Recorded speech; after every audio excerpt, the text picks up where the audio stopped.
1924 අගෝස්තු 20 වෙනිදා හරි දක්ෂ කොළු ගැටෙක් මේ අපේ කලාපේ ආසියාවේ රටක ඉපදෙනවා.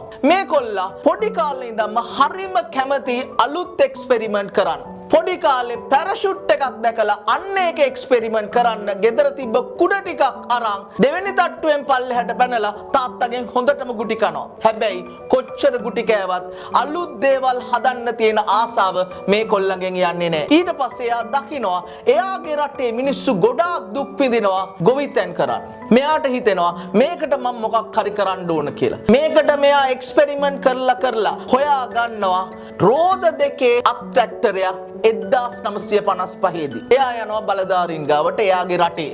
අයියෝ මේක වැඩක් නෑ කියලා රිජෙක්ට් කරනවා. ඊට පස්සේ එයා යනවා මැනුෆැක්චරර්ස්ලා ළඟට එයාගේ රටේ.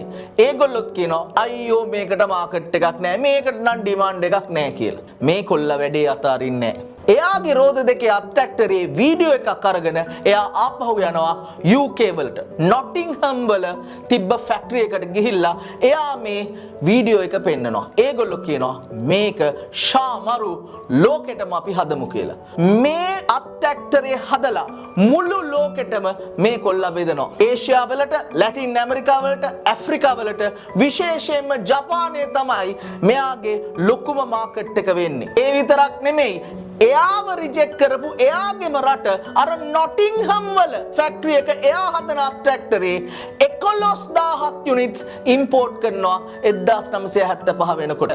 මේ රෝද දෙකේ අත්‍රැක්ටරේ හදපු ෆැක්ටරියේ නම ලෑන්ඩ්මාස්ටර්. මේ කොල්ලගේ නම පිලිප් රේවත විජේවර්ධන. අපි කියන්නේ රේ විජේවර්ධන කියලා. එයාගේ රට වෙන මොකක්වත් නෙමෙයි අපේ රට ශ්‍රී ලංකාව. පුතා තමන්ගේ මිනිස්සු වෙනුවෙන් දේවල් කරනකොට ඒ මිනිස්සු තමන්ව රිජෙක්ට් කරනකොට වෙන කවුරුත් රිජෙක්ට් කරනවට වඩා ඔයාට දැනෙනවා වැඩේ අතාරින්න එපා.